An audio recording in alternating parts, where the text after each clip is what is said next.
ደግሞ እስኪ ወደ ጨረታ ዶክመንቶች እንሂድ። ጨረታ ዶክመንቶች ሲዘጋጁ ምንን ማካተት አለበት? ሜቶዶሎጂ እና ይሄን ክራይቴሪያ ተጠቅመው ነው ኢቫሉዌት የሚያደርጉኝ ብሎ አውቆ ነው የሚገባ። ሆስፒታል እየሰራው ሌላ አይነት ፕሮጀክት ዝም ብዬ ባመጣ እዚህ ታክሰብተብል ቱ ኮንትራክተሮች ፕሮጀክት ቤዝድ አካውንቲንግ ሲስተም የላቸው።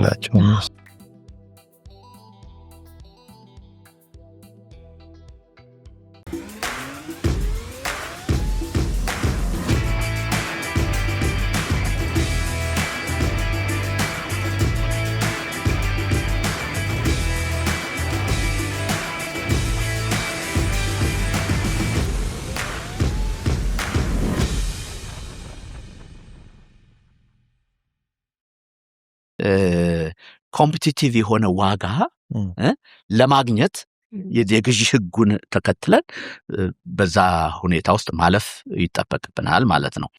ስለዚህ ከዚህ በመነሳት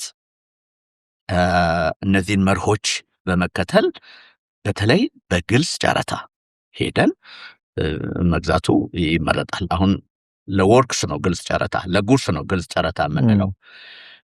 ኮንሰልታንሲ ጋር ስንመጣ በርግጥ በግልጽ ጨረታ ውስጥ ያካትተዋል የፒፒኤ መመሪያ፣ ግን ኳሊቲ ኤንድ ኮስት ቤዝ ሴሌክሽን ነው የሚለው የኮንሰልታንት ጋይድላይን። አሁን የወርልድ ባንክ ጋይድላይንን ምን ስናይ ኦፕን ኮምፒቲቲቭ ቢዲንግ ቢባልም ግን ሰርቪስ ጋር ስንመጣ ኳሊቲ ኤንድ ኮስት ቤዝ ሴሌክሽን ነው ኢኩቫለንት ቱ ኤንሲቢ ናሽናል ኮምፒቲቲቭ ቢዲንግ። አሁን በሀገር ውስጥ ጨረታ ከወሰድን የሱ ኢኩቫለንት ሰርቪስ ጋር ስንመጣ ኳሊቲ ኤንድ ኮስት ቤዝ ሴሌክሽን ነው። ስለዚህ መጀመሪያ ኳሊቲ የሚታየው በቴክኒካል ፕሮፖዛል ነው። ከዛ በኋላ ኮስት ደግሞ በፋይናንሻል ፕሮፖዛል ታይቶ የሁለቱ ጥምር ውጤት ታይቶ ነው አሸናፊው የሚመረጠው። በአብዛኛው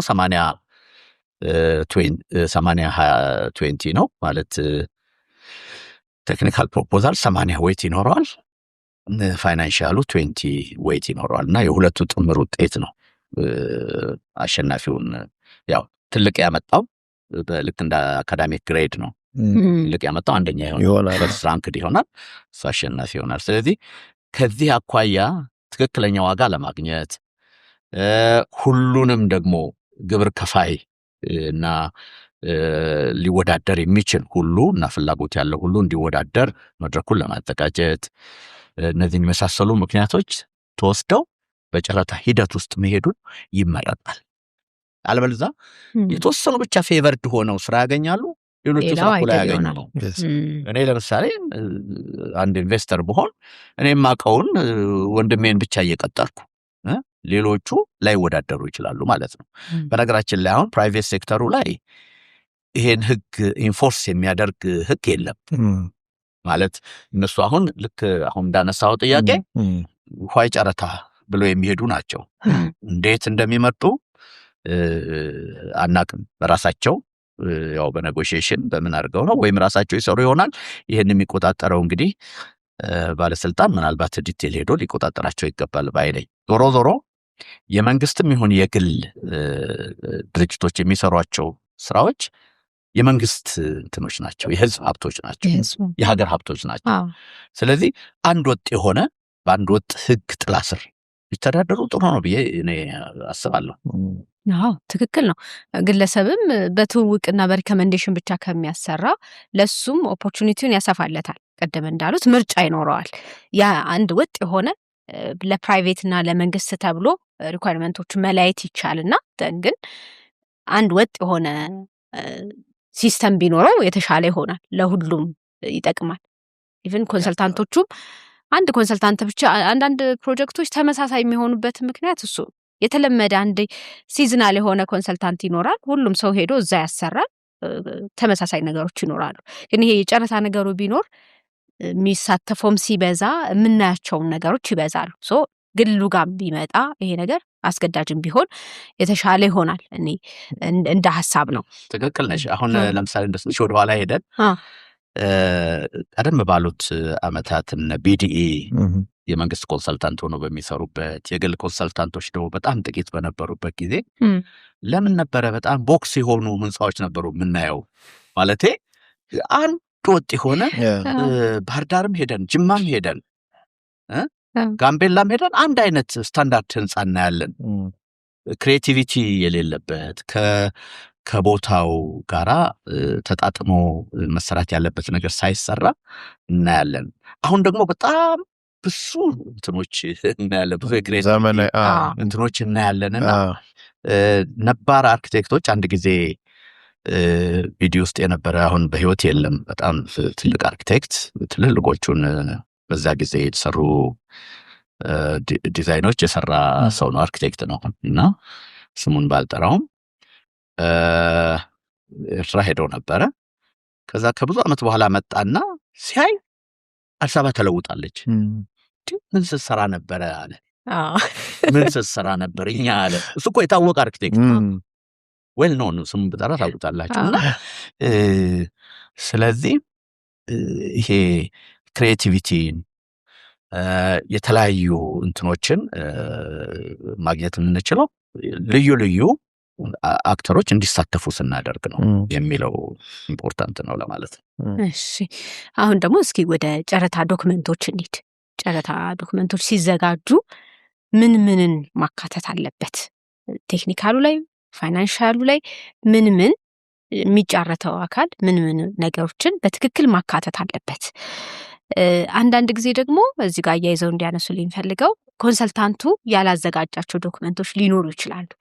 ልክ ወደ ፕሮጀክት ሲኬድ አስፈላጊ የሚሆን ተጫራቹ ያንን ይሄ ነገርም ስለሚያስፈልግ ብሎ እሱ እንደ አንድ አይተም ቢያስገባው ተቀባይነት አለው ወይ?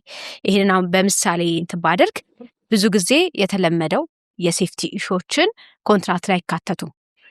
ኮንትራክተሩ ያችን የሴፍቲ ኢሹ አስገብቶ ሲጫረት እንደ ዶክመንት እኔ ሴፍቲን ይሄን አስገብቼ ሰራለሁ ብሎ ያ ኮስቱን ቫሪ ሊያደርገው ይችላል። እንደዛ ቢያቀርብ ምን አይነት አግባብ አለ? ይሄንን እስኪ ዶክመንቴሽኖቹ ላይ በደንብ እናወራበት። ጥሩ እሺ። እንግዲህ የጨረታ ዶክመንት አሁን ለስራና ለኮንሰልታንሲ ብለን እንየው። ከስራ ብጀምር ከወርክስ ብጀምር እንግዲህ የጨረታ ዶክመንት የሚባለው ብዙ ክፍሎች ያሉት ዶክመንት ነው። አንድ ዶክመንት ነው ግን ብዙ ሰክሽንስ ያሉት ብዙ ዶክመንቶች አንድ ላይ ኮምፕራይዝድ ሆነው የሚዘጋጅበት ነው። የመጀመሪያው ሰክሽን ኢንቪቴሽን ቱ ቢድ የሚል ነው። ለጨረታ መጋበዣ ሌተር ነው። ከዛ በኋላ የተጫራቾች መመሪያ የሚባለው ሰክሽን ነው የሚኖረው።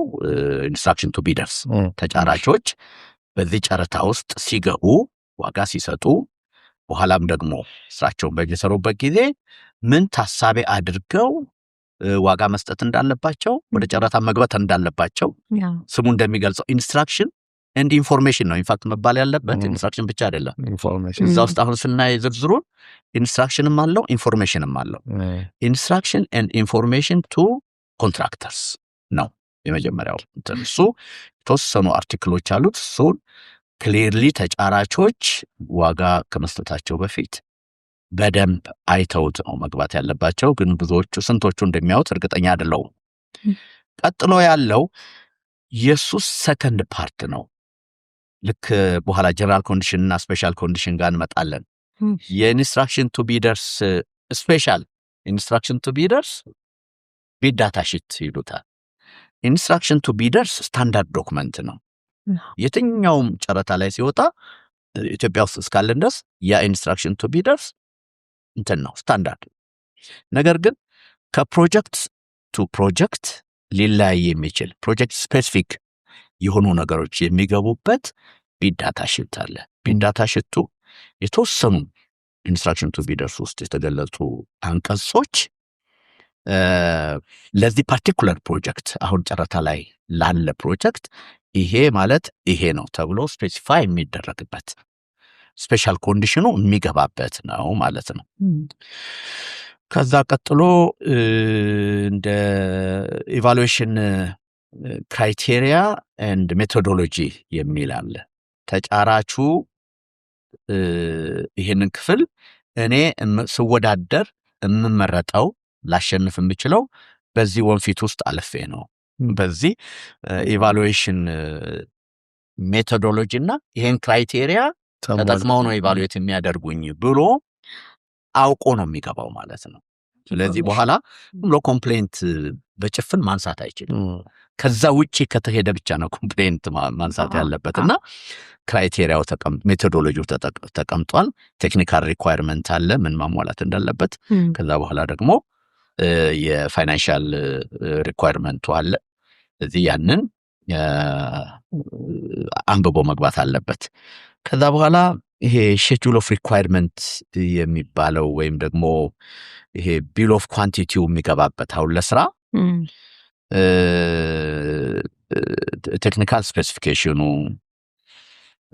እሷ በጣም ኢምፖርታንት ነች። ቴክኒካል ስፔሲፊኬሽን ስራ ላይ እያንዳንዱ ስራ አሁን ቢልዲንግ ላይ በጣም ብዙ ናቸው እንትኖቹ አይተሞቹ በጣም ብዙ ናቸው። ወራስ መንገድ ላይ በጣም ጥቂት ናቸው እና እነዛ ስራዎች በሚሰሩበት ጊዜ ምን ማሟላት እንዳለባቸው ቴክኒካል ሪኳየርመንቱ ቴክኒካል ስፔሲፊኬሽኑ እዛ ላይ ይገለጻል። አንዳንድ ቴክኒካል ስፔሲፊኬሽን አሁን ቀደም ሲል ሲሰራበት የነበረው የባትኮዳ ነበረ እስከ ቅርብ ጊዜ ድረስ። ባትኮዳ 1991 ነው 95 ድራፍት የተደረገ የመጀመሪያ ቴክኒካል ስፔሲፊኬሽን ሜተድ ኦፍ ሜጀርመንት።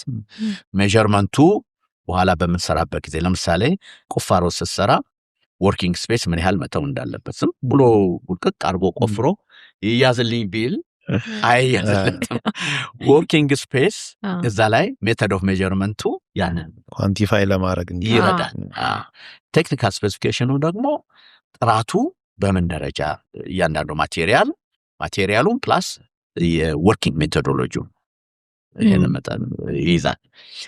ከዛ በኋላ እንግዲህ የቢል ኦፍ ኳንቲቲ እንትን አለ። ቢል ኦፍ ኳንቲቲው እንግዲህ በነገራችን ላይ የቴክኒካል ስፔሲፊኬሽኑ ወደዚህ ያልገባ ከባትኮዳ በኋላ ሚኒስትሪው ኢሹ ያደረገው አለ 2014 ሪቪው የተደረገ እሱ ነው አሁን እየተሰራበት ያለ። አንዳንድ ነገሮች ግን እስካሁንም ያልተሻሻሉ ነገሮች አሉ። አሁን ሬሾ ላይ የድሮ ሬሾውን ስቲል የምንጠቀመው ነገር ከሆነ ያው እንዳለ አዳፕት አድርገውታል ማለት ነው። አይ መለወጥማ ይኖርበት ነበር። ምክንያቱም አሁን ኮንክሪት ሬሾ ላይ አሁን ማቴሪያል ኳሊቲው ተቀይሯል። ድሮ የነበረ ኳሊቲ አይደለም ያለው። ሴመንቱ እንትኖቹ እየተቀየሩ ነው። እንደገና ሬዲ ሚክሶችም አሉ። እዛ ጋር መሻሻል ትንሽ ታይቶ ሪቫይዝድ መደረግ ያለበት ነገር ያለ ይመስለኛል። ከዲዛይን ቦክስ ሳይዞችም ያው ናቸው። ሁሉም ነገር ያይነ ስታንዳርድ ዲዛይን ነው ስቲል ሚክስ ዲዛይኑ ሲሰራ የመጣውን ሳይዝ እንጠቀማለን። እሱ ሲሰራ ድሮ በነበረው ነው ስቲል እሱ ጋር እኔም እንደው እንደ ጥያቄ አለኝ። እሱ ነገር እሱን እንግዲህ እንትኑን ያጠናው ሀብኮን ኮንሰልት ነው አቶ ሀጎስ ኢንጂነር ሀጎስ። እዚህ ከሱ ጋር ፕራይቬትሊ ዲስከስ ማድረግ ይቻላል። እሺ እንግዲህ እነዚህ ቴክኒካል ስፔሲፊኬሽን ሜተድ ኦፍ ሜጀርመንትስ አሉ። ከዛ በኋላ ቢል ኦፍ ኳንቲቲው ጋር ስንመጣ አሁን ብዙ ጊዜ ዲስክሪፕሽን ኮለኑ ዲቴል ዲስክሪፕሽን ላያስፈልገው ይችላል ፕሮቫይድድ ቴክኒካል ስፔሲፊኬሽን እስካለ ድረስ ተብሎ ይታመናል። ጀስት እንትኗን የአይተሟን ነምበር ብቻ መግለጽ አስፐር አይተም ዚስ ኢን ዘ ቴክኒካል ስፔሲፊኬሽን ሜተድ ኦፍ ሜጀርመንት ብቻ ከተባለ በቂ ነው ይባላል። ግን ከተለመደው ይወጣን አልመሰለኝም። አሁንም ዲስክሪፕሽኑን እንዳለ ነው የምንጽፈው፣ ሙሉውን ነው የምንጽፈው። አስፈላጊ አይደለም። ቢኮዝ አንዳንዱ ዲስክሪፕሽን ከቴክኒካል ስፔሲፊኬሽን ሊቃረን ይችላል። ሁለቱ ካልተጣጣመ የትኛው ገቨርን ያደርጋል የሚለው ሌላ ኢንተርፕሬቴሽን ሊፈልግ ጥንቃቄ ይፈልጋል ማለት ነው። ቫሪዬሽን ያመጣል። እሱ ደግሞ ድራፍት የሚያደርገው ሰው እንግዲህ ኮንሰልታንቱ የቴክኒካል ስፔሲፊኬሽኑን እንትን ቁጥር ብቻ እየጻፈ ቢሄድ አንደኛ ሲምፕል ይሆናል። እንትኑ ዶክመንቱ አይዛዛም፣ ሲምፕል ይሆናል። እሱ ነው። ከዛ በኋላ ጀነራል ኮንዲሽን እና ስፔሻል ኮንዲሽን አለ።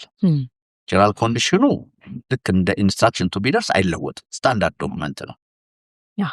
ስፔሻል ኮንዲሽን ግን ፕሮጀክት ስፔሲፊክ ነው፣ ልክ እንደ ዳታ ሺቱ ይጨመራል፣ የሚቀነስ አሜንድ የምናደርገውን ነገር እንትን የምንለውን ነገር የምንጨምርበትን ነገር በአብዛኛው የምንጨምረው ብዙ አይኖርም፣ ግን አሜንድ የምናደርገውን ነገር እዛ ላይ አሜንድ እናደርጋለን። ከዛ ፎርም ኦፍ ኮንትራክት መጨረሻ ይኖራል። እነዚህ ደግሞ ፎርማቶች ይኖራሉ። ለምሳሌ ጨረታ ስናቀርብ የጨረታ ማስከበሪያ ቢድ ቦንድ ወይም ቢድ ሴኩሪቲ አለ፣ የሱ ፎርማት አለ። በኋላ ውለታ ከተፈረመ በኋላ ደግሞ ፐርፎርማንስ ቦንድ፣ ጋራንቲ፣ የአድቫንስ ጋራንቲ፣ እነዚህ ፎርሞች አሉ። እነዚህ ፎርማትስ ፓርት ኦፍ እንደ አኔክስ ቱ ኮንትራክት ዶክመንት ይቀርባሉ። እና ቢድ ዶክመንት የምንለው ይሄ ነው።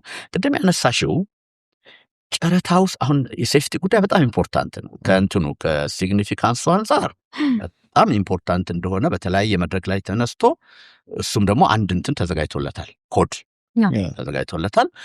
ያን ኮድ ቢድ ዶክመንት ውስጥ የማስገባት ግዴታ አለበት ኮንሰልታንቱ። ለምንድን ነው እሱ ግዴታ የሚኖርበት? አንድ ተጫራች ዋጋ ሲሰጥ የሴፍቲን ኢሹ ሳይት ላይ የሚተገብር ከሆነ ኮስት ያስወጣዋል። ያን ኮስት ታሳቢ አድርጎ ይሄ ማንዳቶሪ ነው፣ ግዴታዬ ነው፣ ስለዚህ ይሄንን ተግባራዊ ለማድረግ ይሄን አወጣለሁ በዚህ ፕሮጀክት ላይ ብሎ ያን ኮስት ኢንቢልት ማድረግ አለበት ዩኒት ፕራይሱ ላይ። ወይም ለብቻው ለሴፍቲ ብሎ የሚያወጣለት እንደ ላምሰም እንትን ካለ ሊሆን ይሆናል።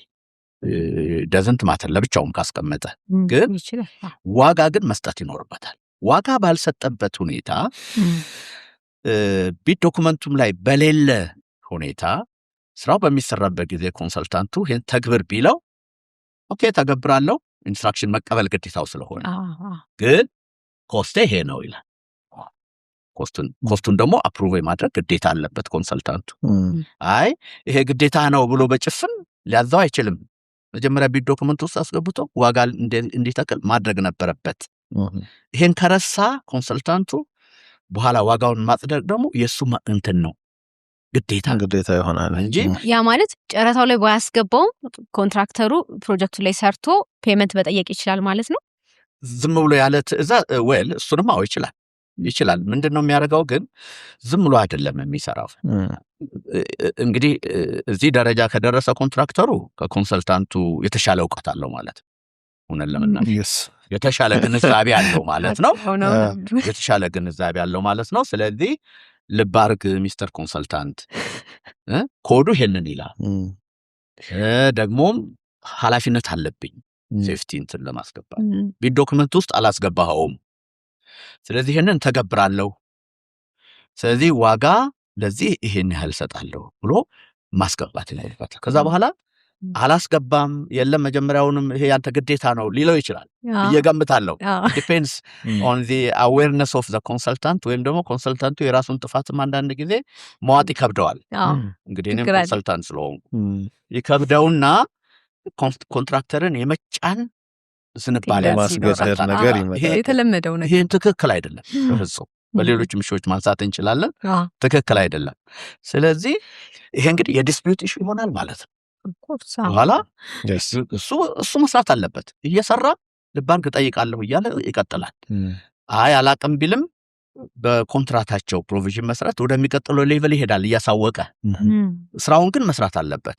ሴፍቲ እንትኑንም መጠበቅ አለበት ሳይት ላይ። ይሄ ነው ያለኝ። አይዘር ምንድን ነው አሁን አይ ቲንክ ጀነራል ኮንዲሽኑ ክሎዝ 45 ይመስለኛል ስለ ሴፍቲ የሚያነሳው አለ። እንደተባለው ስፔሻል ኮንዲሽኑ ላይ መተ ስፔሲፊክ አድርገን ማስቀመጥ እንችላለን። ቢያንስ ለዚህ ሴፍቲ ተብሎ ጀነራል ለተቀመጠው ነገር ይሄን ማሟላት አለብህ። ኮስት ኢሹን በተመለከተ ወይ ኢች አይተም ላይ ወይ ዲስፐርስ አድርጎ እንዲከተው ታሳቢ አድርጎ ኦር ደግሞ ለብቻው እነዚህን የሴፍቲ የሚያስፈልጉ ነገሮች ለብቻው አይተም ሬት እንዲኖራቸው አድርጎ ያስቀምጦ ከቢል ኦፍ ኳንቲቲው ጋር አብሮ እንዲያስቀምጥ ማድረግ ጥሩ ሐሳብ ነው ያነሱት። ለምን አስገዳጅ ሁሉ ጊዜ የምናስበው ምንድነው? ያው እኔም ረጅም ጊዜ አማካሪው እንትን ስላል የኮንትራክተሩ ግዴታ አድርገን እናስበዋለን።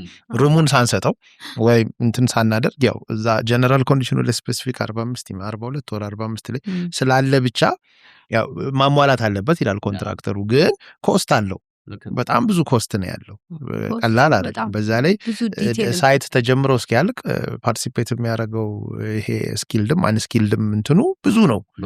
ሶ በአንድ እንደው ሚዲየም ሳይዝ የምንለው ፕሮጀክት ላይ ከ500 እስከ 1000 ሰው ይሳተፋል ተጀምሮ እስኪያልቅ። ስለዚህ ለዛ ሁሉ ሰው እየገዛ ሲያመጣና ሲያድል አይኖርም።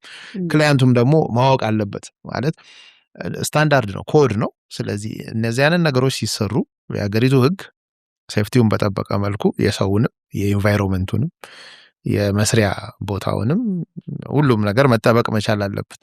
ሶ ያንንም ታሳቢ መደረግ አለበት። እንደውም እዚህ ጋር ኢንጂነር እንትን የወርልድ ባንክ ቪዲዮዎች ላይ ብዙ ስለሰሩ በደንብ ያውቁታል። እዛ ላይ የዶክመንቱ ላይ ራሱ እንደው ሀሳብ ያነሱልን የሄልዝ ሴፍቲ እና ኢንቫይሮንመንት ሁሌ ይገባል ትልቅ እንትን ተሰጥቶት ኢቨን ጥናት መጠናት ካለበት ኢንክሉዲንግ ጥናቱን የሚያጠኑት ባለሙያዎች ኮስቱ ተብሎ ሁልጊዜ እነሱ ዶክመንት ላይ ዶክመንት ላይ አለ።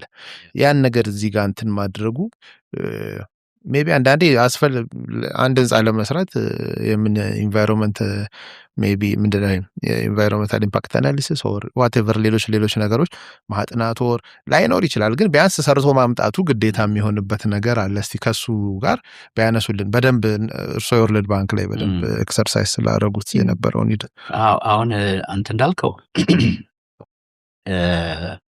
አይዘር ስፔሻል ኮንዲሽኑ ላይ ወይም ለብቻው እዛ ሼጁል ኦፍ እንትን ላይ ቴክኒካል ስፔሲፊኬሽን ጋር አብሮ ይሄ ኮድ ሌሎቹ ኮድ ዲዛይን ላይ ናቸው አፕላይድ የሚሆኑት። ኦኬ ዲዛይን የተሰራው ዲዛይን ነው ወደ ኮንትራክተሩ የሚሄደው። ስለዚህ ኮንትራክተሩ ምናልባት ሾፕ ድሮይንግ ከማዘጋጀት ውጪ እና ዌል ዲዛይን ውስጥ ሊሳተፍ በራሱ በኢምፕሊሜንቴሽን ፌዝ ወይ ኮንስትራክሽን ፌዝ ላይ ዲዛይን የሚያደርጋቸውና ለኮንሰልታንት አፕሩቫል የሚያቀርባቸው ነገሮች ሊኖሩ ይችሉ ይሆናል። ኦልተርኔቲቭ ዲዛይን ግን ሌሎቹ ኮዶች በሙሉ በዲዛይን ፌዝ የሚያልቁ ናቸው። ይሄኛው ግን ኮንስትራክሽን ፌዝ ውስጥ ያለ ጉዳይ ነው። ኢምፕሊሜንቴሽኑ ኮንስትራክሽን ፌዝ ውስጥ። ስለዚህ ኮንሰልታንቱን ምናልባት የአዌርነስ ችግር ነው ያልተለመደም ስለነበረ በፊት ፕላስ አንተ እንዳልከው ጀነራል ኮንዲሽኑ ደግሞ ሴፍቲውን ይጠብቃል ይላል እንጂ ያ ኮምፖነንት ዋጋ ላይ እንዴት ኢንተርቴንድ ይሆናል የሚለውን ስለማይፈታ ጀነራል ኮንዲሽኑ እሱን ኢንተርፕሬት የማድረግ እኮ ኃላፊነት የኮንሰልታንት ነው። ግልጽ ያልሆኑ ነገሮችን ኢንተርፕሬት አድርጎ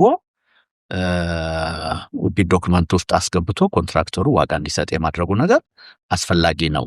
ኢቨን አንተ ያልከውን አሁንም የሄልስ የኢንቫይሮንመንት ኢምፓክት አሰስመንት እናንተኑንም አብሮ ቢታይ ጥሩ ይሆናል። ሆሊስቲክ የሆነ ማለት ነው።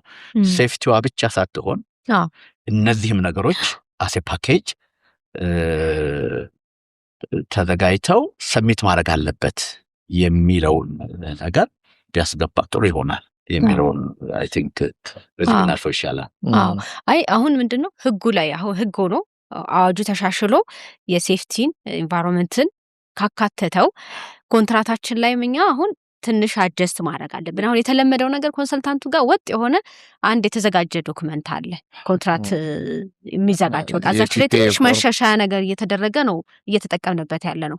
ጀነራሉን ስፔሲፊኬሽን የሚፈልገው ነው። ግን እዛ ላይ አሁን ኮንሰልታንቱ ይህንን ህጉ ላይ የወጣውን ነገር ኮዱ ላይ የተካተተውን ነገር በዲዛይን ስቴጅ ላይ የሚያለው በኮንስትራክሽን ስቴጅ ላይ የሚያለውን እንዴት ኢምፕሊመንት ይደረግ ኮንትራክተሩን ሰፖርት እያደረገ ራሱ የሚያግዝ ዶክመንት ማዘጋጀት አለበት። ስለዚህ እዛ ኮንትራታችን ላይ ህጉ ከአስገድዷል። ስለዚህ እዛ ላይ ከዚህ በኋላ የሚሰሩ ኮንትራቶቻችን ላይ ይሄንን በደንብ ትኩረት ተሰጥቶ መገባት አለበት። አለዛ አሁን እኔ አንዳንድ የውጭ ፕሮጀክቶች ላይም ሳይ ፕሮጀክት ማናጀሩና ሴፍቲ ኢንጂነሩ ወይ ደግሞ ዋናው የሴፍቲ ሄዱ የሚከፈላቸው ደሞዛቸው እኩል ነው። ያ ማለት አዘ ኮስት ትልቅ ኮስት አለ ማለት ነው። እንደገና ወጪዎቹም ዴሊ የሚወጡ ወጪዎች አሉ፣ የትሬኒንግ ወጪዎች አሉ፣ ማቴሪያል የማቅረብ ወጪዎች አሉ። ወጪው ራሱ ትልቅ ወጪ ነው። አንድ ማኑዋል ተዘጋጅቶ ነበር የሴፍቲ ኢንቫይሮንመንት ሴፍቲ ሄልዝ ኤንድ ኢንቫይሮንመንት የሚባል ገና መጽደቁን እርግጠኛ አይደለሁም፣ ግን በድራፍት ሌቭል ነበር። እዛ ላይ ምን ይላል? ከ0 እስከ 3% የፕሮጀክቱን ከ0 እስከ 3% የሴፍቲ ኢሹዎች ይዘዋል። ያንን ደግሞ ክሊያንቱ መክፈል አለበት ይላል። ስለዚህ ያ ክሊያንቱ እንዲከፍለው ኮንሰልታንቱ አዌር መሆን አለበት። ያንን ዶክመንቱ ላይ ማስገባት አለበት። ኢቭን የኛ ሀገር ክሊያንቶችም ምንድነው የትንፍጩ ዱቄቱን አምጩ ነው። በቃ ዋናው እንትኑ ይሰራላቸው እንጂ ሪስፖንሲቢሊቲውን ለኮንሰልታንት ትተው ስለሚያልፉ ህጉ አሁን ሁሉንም በየደረጃው ተጠያቂ አድርጓል። ስለዚህ ጨረታዎቻችን ላይ ዶክመንቶቻችን ላይ የምናዘጋጀው ላይ ይሄ ነገር ትኩረት ሊሰጠ ይገባል የሚለውን ሀሳብ እንድናነሳው ፈልጌ ነው ወደዛ የመራሁት። በጣም ትክክለኛ ፖይንት ነው። ኢንፋክት ደምድም ሆነዋል ማለት አግሪ አድርገን ተስማምተንበታል። ዶክመንቱ ላይ ኢንክሉድድ መሆን አለበት ዶክመንቱ ላይ። ይሄን ደግሞ ከቪዲዮ ጀምሮ ይሄን ማን ነው የሚያደርገው? ኮንሰልታንት ነው። ኮንሰልታንት የዚህ የኮንስትራክሽን ማኔጅመንት ካፓቢሊቲውን ማሳደግ መቻላል አሴ ሆል ስንነጋገር አሁን አንዳንድ ኮንሰልቲንግ ኦፊስ ጥሩ ፕራክቲሽነርስ ናቸው። በፕራክቲሽነር ደረጃ ምንም እንከን አይወጣላቸው፣ በጣም ፐርፌክት ናቸው። ግን ወደ ኮንስትራክሽን ማኔጅመንት ስንመጣ፣ ወደ ዶክመንት ዝግጅት ስንመጣ፣ በኋላም ወደ ማኔጅመንቱ ስንመጣ ዊክነስ ይኖረዋል። ስለዚህ እዛ አካባቢ ያለውን ጋፕ የግድ ማጥራት።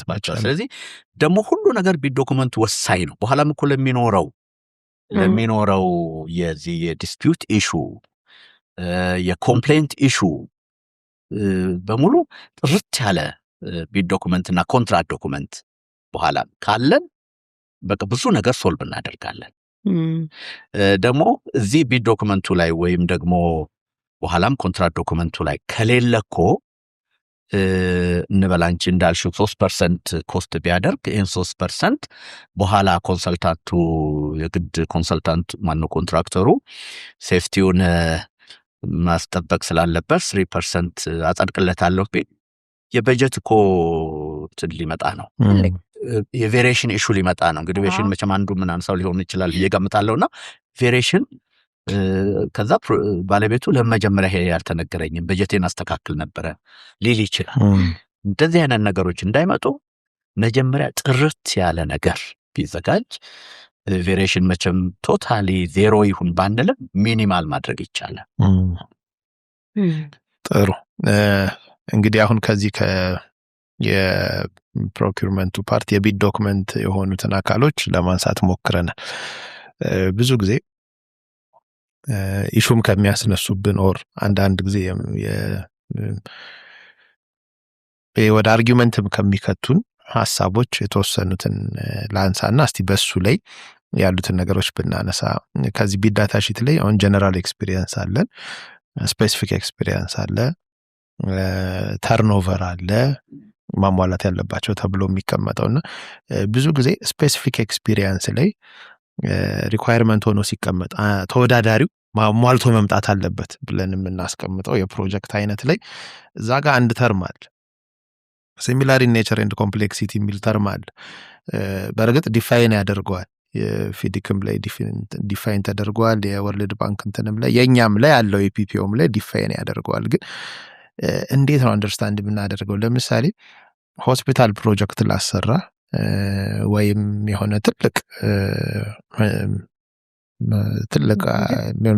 መልቲፐርፐዝ የሆነ ፋክተሪ ሊሆን ይችላል። ኦር እንደዚህ አይነት ነገሮች ላሰራ ሳወጣ ሲሚላር ኢን ኔቸር ኤንድ ኮምፕሌክሲቲ አንዳንዴ በብር ላሟላው እችላለሁ።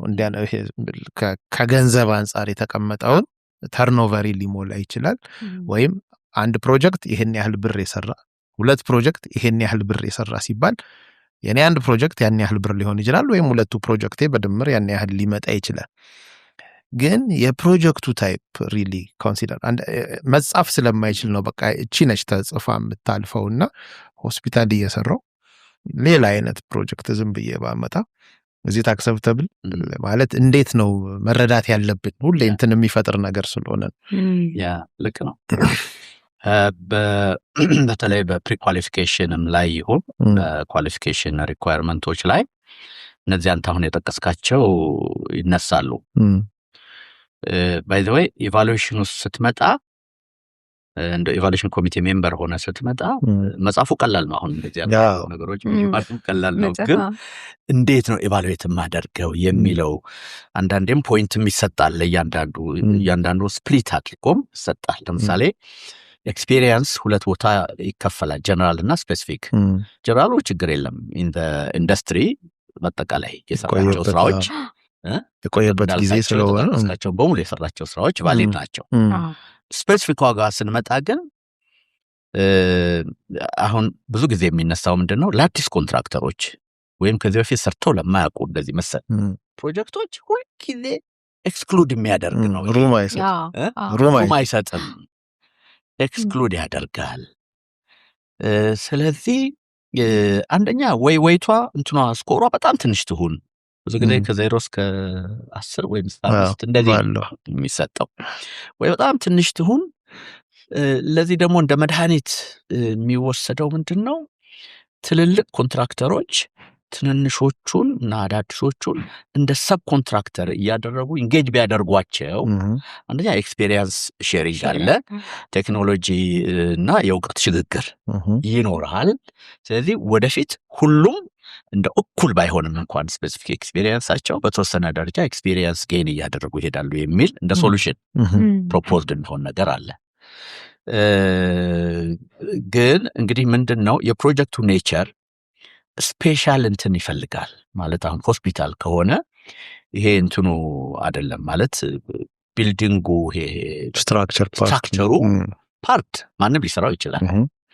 እሱ አዲስ ኮንትራክተርም ሆነ ባር ኮንትራክተር ዌር ሃውስ የሰራም ሆነ ኦፊስ የሰራ ፋክተሪም የሰራ ሊሰራው ይችላል። ግን ውስጡ ያሉ ኢንስታሌሽንስ እንደዚህ የመሳሰሉት ናቸው እንግዲህ ልዩ የሚሆኑት። ኢንፋክት ያ ደግሞ በአብዛኛው በሰብ ኮንትራክተር የሚሰራ ነው። ሰብ ኮንትራክተር አስገብቶ ነው የሚያሰሩት። ስለዚህ አሁን ልምዱም እየመጣ ነው። ውጪ እንደዛ ነው ይባላል። ብዙ አክቹዋሊ ውጪ ስላልሰራሁ እኔ በትሬድ ነው እንትኖቹ ምንድነው ሰብ ኮንትራክተሮቹና ሰብ ኮንሰልታንቶቹ በትሬድ ነው። ልስን ብቻ ለብቻው አለ፣ ብሎክ ወርክ ለብቻው አለ፣ ስቲል ስትራክቸር ለብቻው አለ፣ ኮንክሪት ለብቻው፣ ሌሎች ኢንስታሌሽንስ የፕለምቢንግ፣ የሜካኒካል፣ ኤሌክትሪካል፣ ሳውንድ ሲስተም እንደዚህ መሳሰሉትን ስፕሊት አድርገው በጣም ስፔሻላይዝ ያደረጉ በዛ አሉ። እነሱን ነው ኢንቮልቭ የሚያደርጉት። ይሄ ታሳቢ ቢሆንና እነዚህ አዳዲስ ነን የሚሉት ከነሱ ጋራ እንዲህ አይነት ልምድ ያላቸውን አሶሺየት አድርገው ቢመጡ ተቀባይነት የማያገኙበት ምክንያት አይታየኝም እኔ። ምክንያቱም የትኛውም ኮንትራክተር በራሱ በኢንሃውስ ሁሉንም ፓኬጅ የሰራ አይኖርም። ኤሌክትሮሜካኒካል ለምሳሌ ፓርት ቢኖረው ኤሌክትሮሜካኒካል ኮንትራክተርስ አሉ፣ እነሱ ናቸው የሚሰሩላቸው፣ እነሱ ነው ያሰሩትም። ስለዚህ አዲስም መጣ ነባሩ እኩል የሚሆኑበት ሁኔታ ይኖራልና ዶክመንቱን ሲያቀርብ እነዚህ ነገሮች በደንብ አድርጎ ሰብ ኮንትራክት ዶክመንቶቹን ቢያቀርብ ይሄ ሜቶዶሎጂውን እንደሚሰራ በዚህ አይነት ቢያቀርብ ጥሩ ሶሉሽን ኤክስክሉድ እንዳይደረግ ጥሩ ያግዛል ይሆናል ብዬ ገምታለሁ። እንግዲህ ኤክስፒሪየንስ ከዛ የዚህ አኑዋል ተርኖቨር ኦኬ። እንግዲህ ብዙ ጊዜ አሁን የወርልድ ባንክ ዶክመንትም አሁን የሚሰራውን ፕሮጀክት ይሄን ያህል 2.5 ነው ምናምን እንደዚህ ሞር የሆነ አኑዋል ተርኖቨር ያለው ምናምን ይላሉ። ለምን ፋይናንሻል ካፓሲቲ እንዲኖረው በማሰብ ነው። እንግዲህ ካሽ ፍሎ ፕሮብሌም በኋላ እንዳይገጥመው። እንግዲህ አሁን አንድ ኮንትራክተር አድቫንስ ይወስዳል። አድቫንስ ካለ ከዛ በኋላ የመጀመሪያው ኢንትሪም ሰርቲፊኬት እስኪቀበል ድረስ መቼ ነው የሚቀበለው? ለምሳሌ አሁን ሚኒመም ፔይመንት ሰርቲፊኬት አማውንት ኮንትራቱ ላይ ሜንሽን ሆኖ ከሆነ ተደረገ ለምሳሌ 1 ሚሊዮን ነው ከተባለ 1 ሚሊዮን ፕሮዲውስ የሚያደርገው ምን ስራ ላይ ሲደርስ ነው የሚለው መጀመሪያውኑ ቢሮ ውስጥ ይታያል። ኦኬ እስከዛ ድረስና ፔይመንቱን ሰሚት አድርጎ አፕሩቭ እስኪደረግለት ድረስ ደግሞ ምን ያህል ጊዜ ይወስዳል የሚለው ነገር ታይም ፍሬሙ በደንብ ታስቦ በዛ ጊዜ ስራው አፌክትድ መሆን የለበትም። ኮንቲኒየስሊ መሰራት አለበት። ስለዚህ ካሽ ሊኖረው ይገባል እንጂ ፔይመንት እየጠበቀ ፔይመንት አልተከፈለኝምና ልሰራ አልቻልኩም የሚል አይነት ኮንትራክተር መሆን የለበትም። አሁን እኛ ጋር ያለው ትሬንድ እሱ ነው። ኢቨን አድቫንሱ ላይ ራሱ ላይክ አሁን እኔ አንዳንድ ጊዜ የምከታቸው እንትኖች አሉ ስፔሻል ኮንዲሽን አድቫንሱን ላይክ 13-20 ከወሰደ ቢያንስ የወሰደውን ከሀፍ በላይ ኢምፕሊመንት ስለማድረጉ እንትን ማቅረብ መቻል አለበት። ዶክመንት። ለምን አድቫንስ ይወስድና ኢሚዲየትሊ የሆነች ስራ ይሰራና አንድ ፔመንት ድሮፕ ያደርጋል።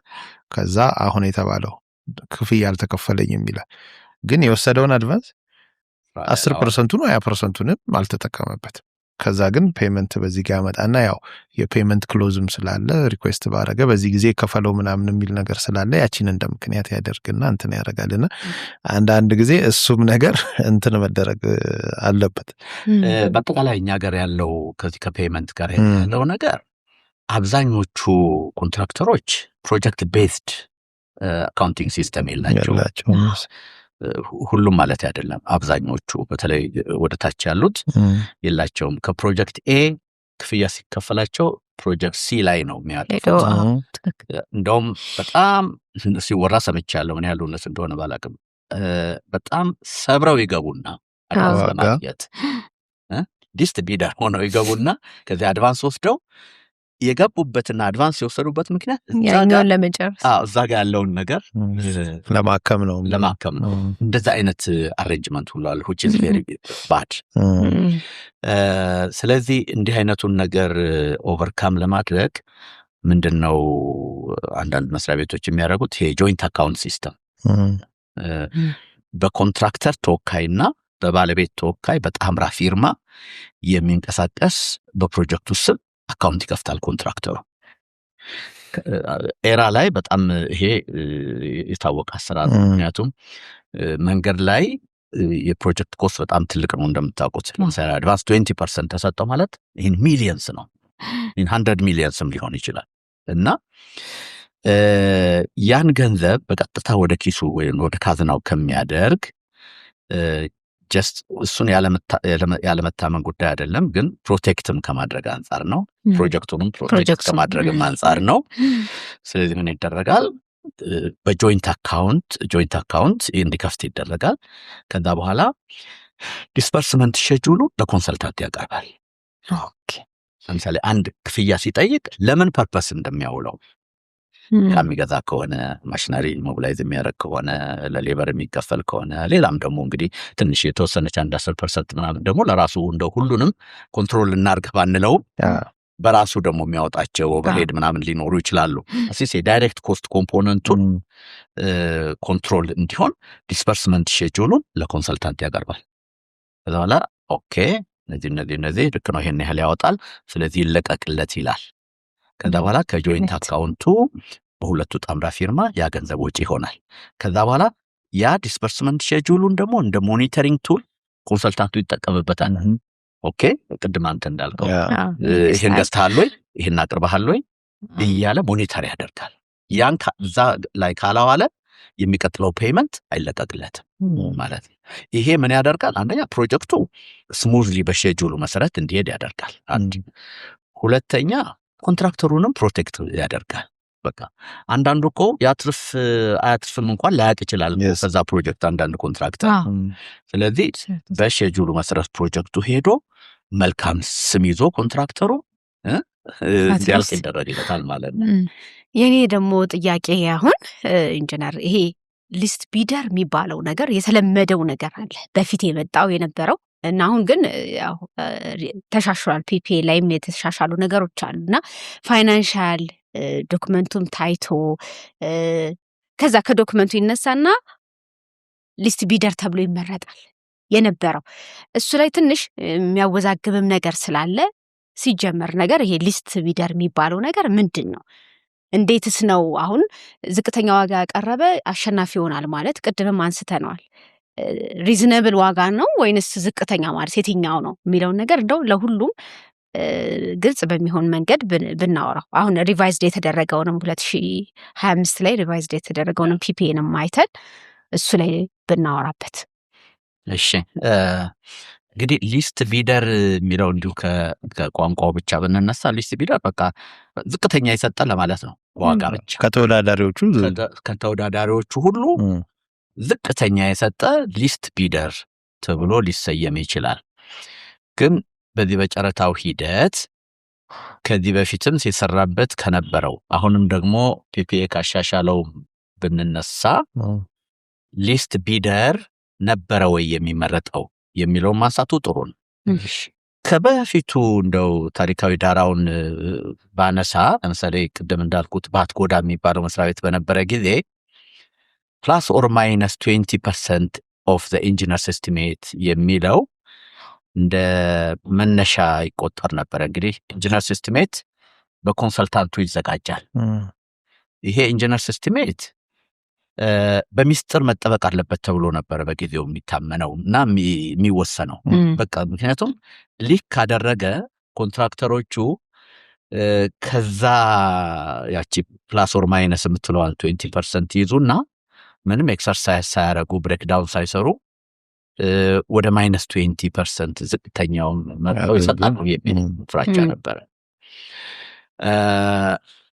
እንግዲህ አሁን እዚህ ላይ ጥንቃቄ የሚፈልጉ ነገሮች አንዱ ኢንጂነርስ ኤስቲሜት የሚባለው ነገር ምን ያህል በትክክል ይሰራል የሚለው ነገር አንዱ ጥንቃቄ የሚፈልግ ጉዳይ ነው። ማለት ሪሊ የወቅቱን የገበያ ዋጋ ታሳቢ አድርጎ ዳይሬክት ኮስቶችን እንግዲህ የሌበር ማቴሪያል ኢኩፕመንት ማሽነሪ እነዚህ ናቸው ዳይሬክት ኮስት ኮምፖነንት። ሌሎቹን ኢንዳይሬክት ኮስት ኮምፖነንቶችንም ታሳቢ አድርጎ እያንዳንዱ አይተም ዩኒት ፕራይስ ይሰራላታል ወይ ለእያንዳንዱ ጨረታ የሚለው ነገር አይ ሪሊ ዳውት አይሰራም። ምናልባት የመጀመሪያው ይሰራል፣ ከዛ በኋላ በተወሰነ ፐርሰንት በተወሰነ ጊዜ ርቀት እየተባዛ ራፍ ኤስቲሜት እየተደረገ ነው የሚሰራው እና ከዚህ አኳያ በትክክል እስካልተሰራ ድረስ ሚስሊዲንግ ነው ራሱ ኢንጂነርስ ኤስቲሜት የሚሆነው። ዞሮ ማወዳደሪያ ነበረ። ይሄ አንዱ እዚህ ላይ ጥንቃቄ የሚፈልግ ጉዳይ ነው። ሁለተኛው ሚስጥራዊነቱ ነው ጥንቃቄ የሚፈልገው። ሚስጥራዊነቱ ላይ ኮንትራክተሮች በጣም ዳውት ስለነበራቸውና አንዳንድ ፍንጮችም ስለነበሯቸው አይ ኢንጂነርስ ኤስቲሜት እኮ ይሸጣል ማለት ጀመሩ። ቢኮዝ ኤስቲሜቱን የሰራው ሰው ወይም የሰሩት መሐንዲሶች በገንዘብ እኮ ይሸጡታል፣ በሚስጥር መረጃ ይሰጣሉ በገንዘብ። ሌላው ደግሞ አይ ሊክ ያደርጋል እንዲሁ ደግሞ ለጓደኛ ለወንድም ለምን ደግሞ ሚስጥሩን ይሰጣሉ። እንደዚህ ስለሚደረግ ኢንጂነርስ ኤስቲሜት ማወዳደሪያ አይሁን የሚል ኮምፕሌንት ተነሳ። ለብዙ ዓመት ከተሰራበት በኋላ ማለት ነው። እንግዲህ ፕላስ ኦር ማይነስ 20% ማለት ምንድን ነው? ማይነስ 20% ማለት 80% ኦፍ ዘ ኢንጂነርስ ኤስቲሜት ማለት ነው ኦን ዘ ኔጌቲቭ ሳይድ። ኦን ዘ ፕላስ ሳይድ ደግሞ 120% ኦፍ ዘ ኢንጂነርስ ኤስቲሜት ማለት ነው። ከነዚህ ባውንደሪ ውጪ ከሆኑ ኮንትራክተሮች ለምሳሌ ኦን ዘ ኔጌቲቭ ሳይድ ከ80% በታች ከሰጠ ይሄ ሰውዬ በፍጹም አያዋጣውም። ሱሳይድ ኮሚት እያደረገ ብንሰጠውም እንኳን ስራውን ካፓሲቲውን ቢልድ አያደርግም፣ ስራውም ላይ ደግሞ አፍራሽ ተጽዕኖ ያመጣል እና ኳሊቲ ኮምፕሮማይዝ ያደርጋል። ለምሳሌ አናጺ መቅጠር ሲገባው ረዳት አናጺ ሊቀጥር ነው። ኳሊፋይድ የሆነ ግንበኛ መቅጠር ሲገባው ረዳት ግንበኛ ሊቀጥር ነው። ስለዚህ ኳሊቲው ኮምፕሮማይዝድ ይሆናል። ከ120% በላይ ከሆነ ደግሞ በጣም ውድ ነው። ባለቤቱም ፕሮቴክት እናድርገው ላልተገባ ተጨማሪ ወጪ እንዳይዳረግ የሚል ሁለቱ ጽንፎች ውጭ ሆኑና በዚህ በ20 ማይነስ እና በፕላስ መካከል ያለው ዝቅተኛው ይወሰድ ነው የተባለው። ዝቅተኛው ተወሰደ። እንግዲህ ወደ ማይነስ 20 የሚጠጋው ተወሰደ ማለት ነውና እና በኋላ ደግሞ ምን ተባለ? ይሄ ሊክ ስለሚያደርግና ስለሚሸጥ አይ ቢድ ዶክመንቱ ላይ ይገለጽ ተባለ። ኢንጂነርስ ኤስቲሜት የዚህ ፕሮጀክት ኢንጂነርስ ኤስቲሜት ይሄ ነው ተብሎ ይከለበቀለ ሁሉ። ምክንያቱም የተወሰኑ ብቻ በግዢም ሆነ በሚስጥር እንትን ስለሚያገኙት የተወሰኑት ብቻ ፌቨርድ ሆኑ። ለምንድን ነው እሱ ግልጽ የማናደርገው? የኮንትራክተሮች ጥያቄ ነው። በኋላ ግልጽ ተደረገ። የሚገርማችሁ አሰራር መጣ። እንደዛ ግልጽ ያደረገ ይጻፋል ቢድ ዶክመንቱ ላይ የዚህ ፕሮጀክት ኢንጂነርስ ኤስቲሜት ዚስ ማች ነው ተብሎ ይጻፋል። ሰርፕራይዚንግሊ ምን መቅጠብ ጀመረ? ማይነስ 19.678 እስከ 3 ዴሲማል ድረስ 2 ወይም 3 ኮንትራክተር ተቀራርቦ ይመጣል። ኩላናት አሊፍ ተመካክረው እንደ ኮላይድ አድርገው እንደሰጡ ያህል ማለት ነው መምጣት ጀመሩ። ይሄ የሚያሳየው ምንድን ነው? ቅድም እንዳልኩት ኢንጂነር ሲስቴሜቱ ራሱ ሚስሊዲንግ ሊሆን ይችላል፣ በትክክል ያልተሰራ ሊሆን ይችላል። እነሱ ሰርተው የሚያዋጣቸውን ገንዘብ መስጠት ሲገባቸው ዝም ብለው ኔጌቲቭ 20% የሚለውን ብቻ ስለተሰጣቸው ሮንግሊ እንደዛ አይነት ፊገር መስጠት ጀምሮ፣ ይሄ እንግዲህ የኮንትራክተሮቹ ችግር ነው። አሁን ሲስተሙ ችግር አለው ማለት አይደለም። በነገራችን ላይ አሁንም የግዢ ህጉ ችግር አለው ማለት አይደለም። ግን ኮንትራክተሮች የሚያዋጣቸውን ዋጋ ብሬክዳውን ሰርተው መስጠት አለባቸው። ካላዋጣቸው ቢቀርባቸው ይሻላል ወደ ገደል ከሚገቡ ነው ፕሪንሲፕሉ። ከዛ ምን አሉ? ይሄም ደግሞ ሌላ ችግር ፈጠራሉና ወደ አጀስትድ ኤስቲሜት መጣ። ምን ሆነ? ኢንጂነር ኤስቲሜት 1/4 እንግዲህ ሊሸጥም በሚስጥርም ደግሞ ሊያደርግ ስለሚችል 1/4 ዌይት ይኖረው። የቢደርስ አቨሬጅ ደግሞ 3/4 እንትን ይኖረው ተባለና 1/4 of the engineer's estimate አቨሬጃቸው ነው plus the average of the bidders ተወስዶ 3/4 ተወሰደና ማወዳደሪያ ሆነ እሱ። እሱን እንደ adjusted estimate አሉት። adjusted estimate ከዛ በኋላ 15 ወደ ታች ወደ ላይ 15 minus 15 plus 50 በዚህ ሬንጅ ውስጥ እናወዳደር ተባለ። 20 መሆኑ ቀረና ማለት ነው። ስለዚህ በዛ ሬንጅ ውስጥ የሚመጡት አሸናፊ ይሆኑ ነበር። እንግዲህ አሁን ደግሞ ባለው እንግዲህ በተሻሻለው -20% ከኢንጂነር ኤስቲሜት ፕላስ ደግሞ 10% ሆነ ኢንጂነር ኤስቲሜት። ይሄ ጥሩ ሊሆን ይችላል። እንግዲህ ምንድነው ኮንትራክተሮች አውቀው ስለማይገቡ ለማለት ነው። ይሄ እንግዲህ የግድ እነሱን ፎርስድ በሆነ መንገድ እንትን እናርጋቸው ለማለት ነው እንጂ አንድ ኮንትራክተር የሚያዋጣውን ገንዘብ ራሱ ነው ፊክስ ማድረግ ያለበት። ስለዚህ ለምን እንደዚህ አይነት ባውንደሪ ይፈልጋል? መፈለግ አልነበረበትም። ግን በጣም በተሳሳተ መንገድ ሎ ኦፈር ስለሚሰጥ ቅድም እንዳልነው አድቫንስ አንድ ፕሮጀክት ላይ የሚወስደው ሌላ ፕሮጀክት ላይ ያለውን ችግር ለመፍታት ድረስ የተደረሰበት ሁኔታ ስለሆነ ኮንትራክተሮች የሚያዋጣቸውን ገንዘብ በ-20 እና በ+10 መካከል ባለው ከሰጡ እንውሰድ የሚል ነው። እንግዲህ ኢቫሉዌሽን ጋር ዲቴል ሲገባ አንባላንስድ ቢድ የሚባል ነገር አለ። አንባላንስድ ቢድ ምን ማለት ነው? አንዳንድ ጊዜ የተወሰኑ ኢቫሉዌሽን ላይ ምን መስራት ይቻላል?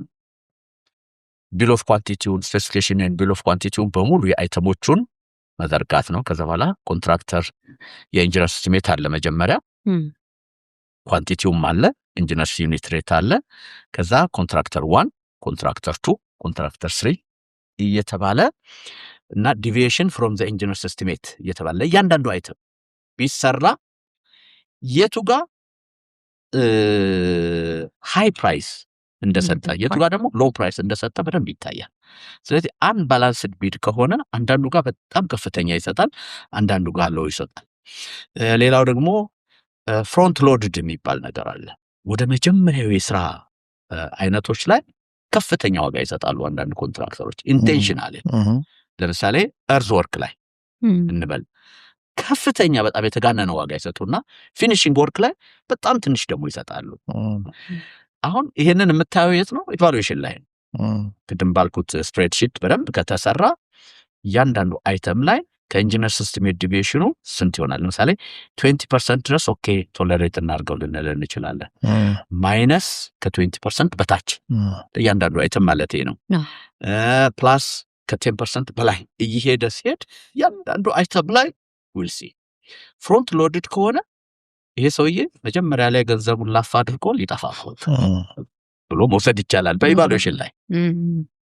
ስለዚህ አስፈላጊው ሜጀር መወሰድ አለበት እስከ ሪጀክሽን ድረስ። ሪጀክት መደረግ የሚኖርበት ይሆናል።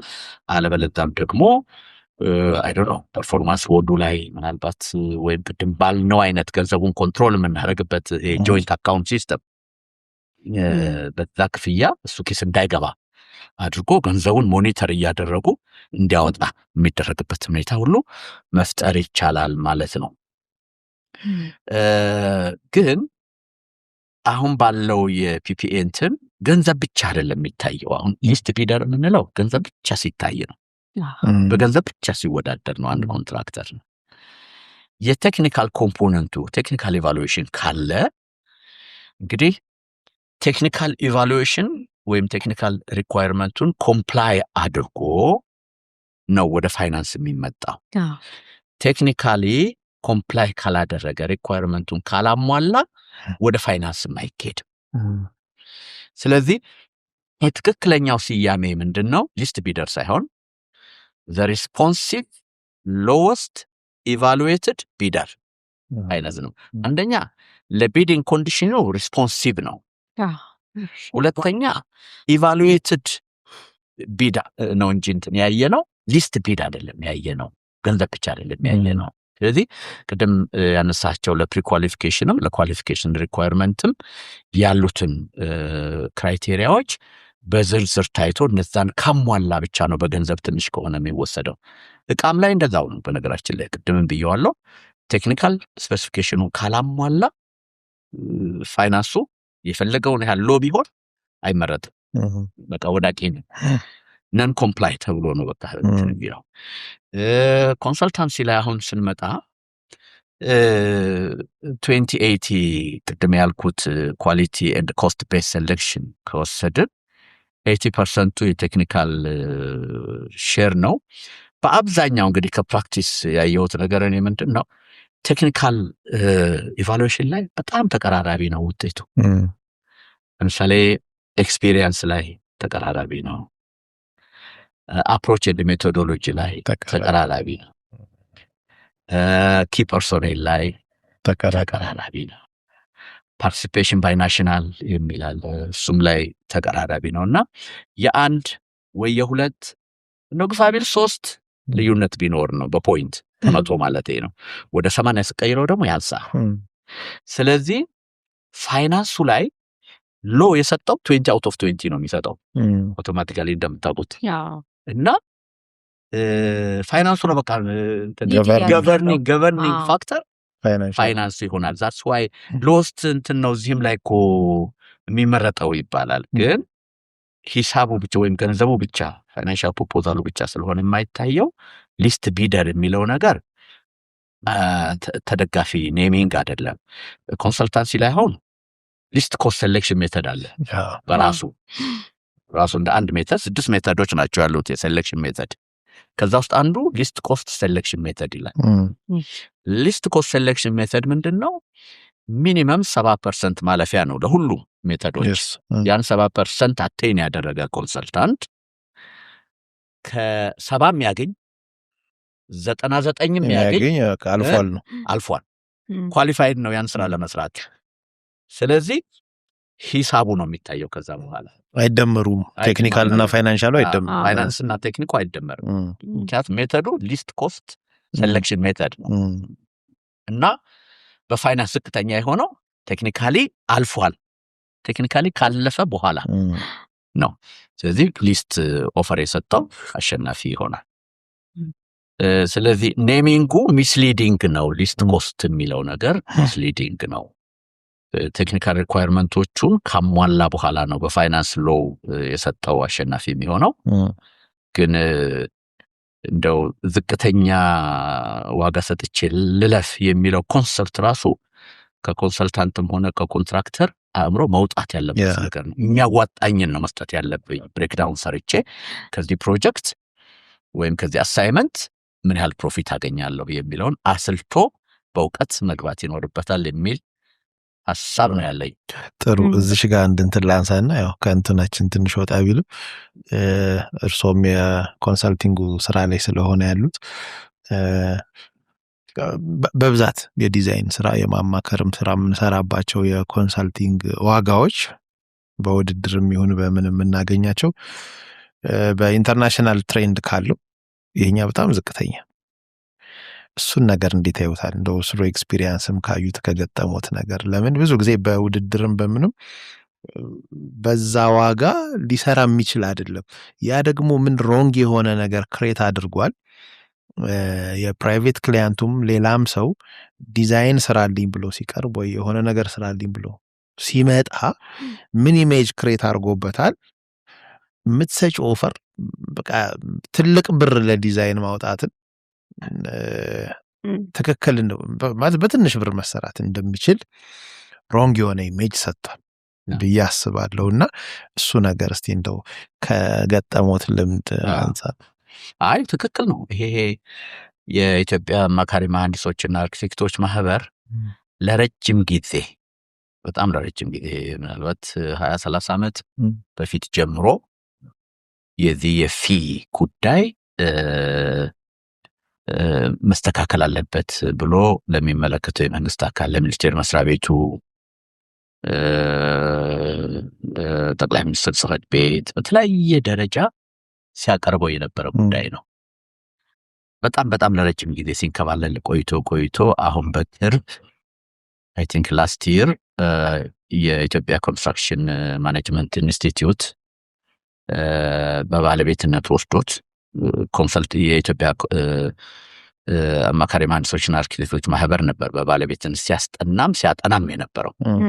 በጣም ለረጅም ጊዜ ተንከባለሉ እና አሁን ላስት ይር አይ ቲንክ በከተማና መሰረተ ልማት ሚኒስቴር ጸድቆ ኦልሞስት ወደ መጨረሻው ፌዝ ላይ አሁን ያለው ያ ጥናት ምናልባት ትንሽ ነገሩን ያሻሽለዋል። ያልከው ግን እውነት ነው። የኛ ሀገር በፐርሰንት ከሄድን ከዜሮ በታች እንደሆነ ነው ጥናቱን በአቨሬጅ ሲታይ እና እውነት ለመናገር የኢትዮጵያ የኢንጂነሪንግ አማካሪ ድርጅቶች ፊያቸው በጣም ዝቅተኛ ከመሆኑ የተነሳ ያው እንደው አንድ መስሪያ ቤት ውስጥ ተቀጣሪ ሆኖ ከመስራት ምናልባት በተሻለ ሁኔታ እንደው ራስን ችሎ ለመኖር የሚደረግ ወይም የሚያስችል ገቢ እንጂ ለመኒ ሜኪንግ ኮንሰልቲንግ ሰርቪስ ጭራሽ አይሆንም። እስኪ የትኛው ኮንሰልታንት ነው ሀብታም በኢትዮጵያ ውስጥ እንቁጠር? ጥቂት ኮንሰልታንቶች አሉ ህንፃ የሰሩ በጣም በቁጥር አይደለም 2 ወይ 3 ቢሆን በእነዚህ ዘመናት ማለት ነው። እኔ እንግዲህ ወደ በስራ ዓለም ውስጥ አሁን 47ኛ ዓመቴ ነው በስራ ዓለም ከተቀጠርኩ ከ71 ጀምሮ እና በእነዚህ ዓመታት ውስጥ ሀብታም ሆኖ ኮንሰልታንት እንደው የተዋጣለት በራሱ ኦፊስ ውስጥ እንኳን የሚሰራ ስልት ነው። ሁሉ ተከራይ ነው። በጣም ጥቂት ከ2 እና ከ3 አልፉ ቢቆጠር ኋይ ብለን ብናነሳ የገቢው የሚገኘው የአገልግሎት ክፍያ በጣም አነስተኛ።